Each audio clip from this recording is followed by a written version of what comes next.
My warm greetings to all of you on the occasion of International Women's Day. It's a proud privilege to be in DRDO today. This is the institution which is the backbone of India's strategic military research, an institution that allows us to boast of a place in select nations with ICBM capabilities, an institution that helps us to stay non-aligned in an extremely geopolitically sensitive world that we live in today, and of course, the institution that has always helped us to maintain operational dominance and battleworthiness every time this nation has gone to war. I salute all of you, the scientists, the technical advisors, the non-technical staff who make up this great organization. So when Tessie ma'am asked me to join all of you today, I was wondering what I should talk to you about. Thought to myself, these are scientists, highly qualified people who have dedicated their life to a very serious task, science and technology, R&D. I'm sure a task which means that every other priority in their life takes a backseat. Men and women, irrespective of their caste, their religion, their upbringing, their gender, come together, work in tandem, and achieve something which is bigger than their individual name and fame. They contribute to the nation-building cause, to its security concerns. And for this, to my mind, is what makes great organizations. As we move towards a more equal and humanist world, I repeat, not a feminist one, but an equal and humanist world, we must begin to realize and recognize that leadership and competence has no gender. I'm sure all the women out here will agree with me that our mothers and grandmoms have put us on a very strong platform. They, during their time, would have fought very pitched battles for issues that we take for granted today. The right to want to study, the right to want to work, the right to want to marry someone of their choice, and sometimes even the right to want to take decisions on behalf of their children who they brought into the world. So they have given us a strong legacy, and I think it's up to us to internalize the revolution and take it in the right way forward. I truly believe that the world is ready for us. The question is, are we ready? Do we have the skills, do we have the competencies to truly deserve a rightful place in the workforce? When young administrators joined the service, I say young because in spite of all the kind observations made, I'm not so young anymore, I'm almost 40. And young administrators do ask me nowadays as to what I think are the attributes of a good officer. So I often try to tell them in simple words that one must begin by trying to lead the self. That's a very difficult task. It means having commitment to your goal, to what you want to contribute to your chosen field of work, to have a long-term vision of where you want to see yourself. And that involves consistency of thought. We may be flexible in the modalities, we may be flexible in the way we would like to achieve those goals, but consistency of thought is extremely important to leading the self. Good communication skills. Every time a leader speaks, he or she should hit target. That should be the impact of the communication skills. And of course, there has to be core integrity and courage to take a stand, to stand up for others who you think deserve that. And once, when you think that you have a grip on the self, then we may try and attempt to lead others. It means setting a direction. One can never forget that people come from different backgrounds, different prejudices, and getting them to commit to the common conscious is extremely important in order to achieve the objective that the team has set out to achieve. It means aligning your forces. I'm sure all the managers out here, the senior directors out here will agree with me that there are different skills in different people.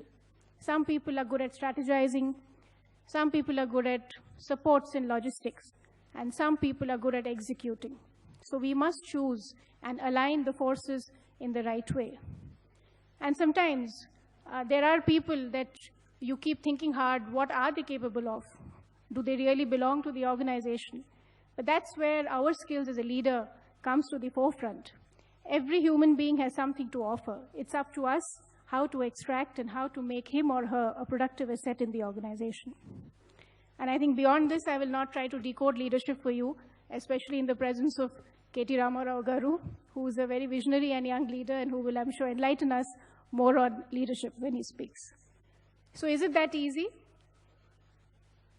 Is it that easy, ladies out here? We learn to lead ourselves, lead others, and are we, assured of sure shot success in our careers?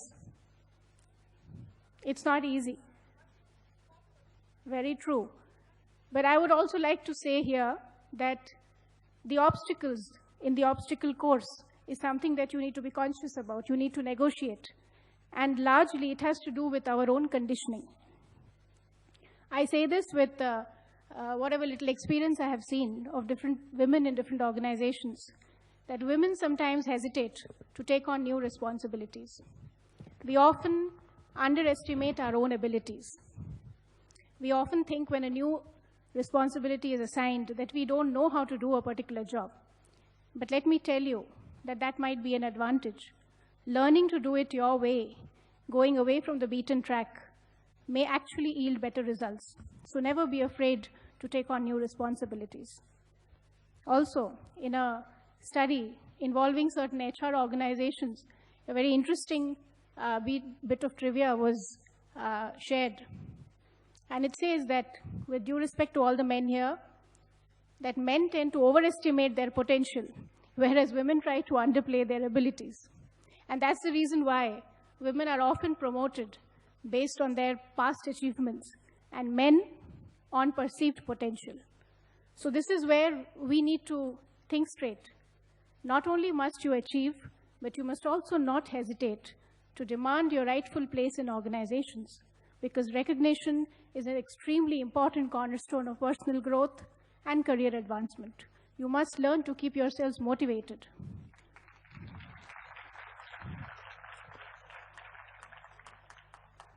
And the third obstacle, which across the world is the most challenging one.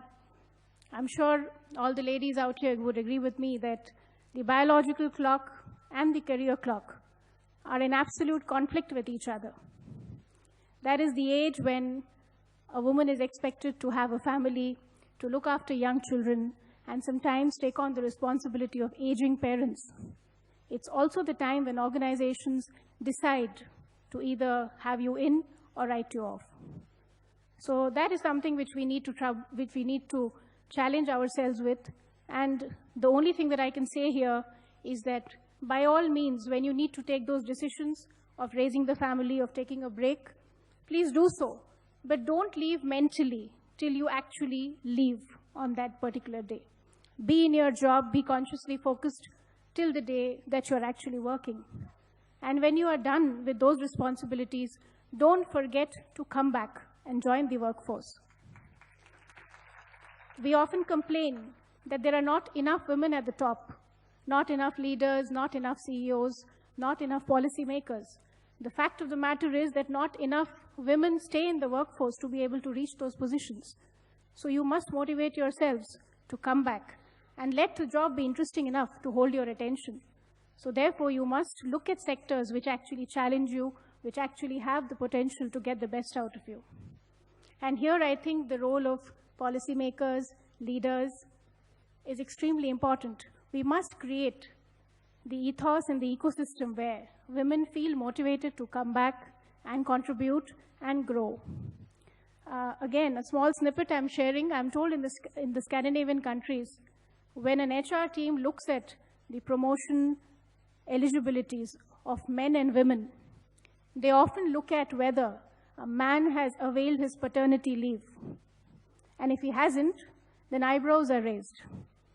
Well, I hope the day is not far when in India too, we have similar ecosystems in place where it is recognized and accepted that men and women have to share life's responsibilities equally, and that it should be a given. Here, in fact, I would like to share with you proudly an initiative of the Telangana government where it intends to support the livelihood loss caused to an extremely poor woman, maybe an agricultural labor, a coolie who goes to the fields and works. And the event of the time in her life when she's carrying a child, it is going to be compensated in the form of an incentive, which will be offered to her as a, you can say like a livelihood loss to support her, to allow her family to look after her, and also for the entire family to treat the childbirth as a happy event. It is going to be launched from April, and it will also cover critical events like immunization of the child, safe delivery for the mother, and other certain social indices which are extremely of concern to the world in general. So similarly, we must have better caregiving infrastructure in place in order to really create and encourage this kind of a, ethos in place. Well, I think I've already overshot my time, but I'd just like to conclude saying that I'm extremely optimistic that the future is going to be a very exciting place. And in specific, it's going to be a very exciting workplace where caregiving and breadwinning will have equal respect, where a man will have the right to choose which role he wants to play without anybody questioning his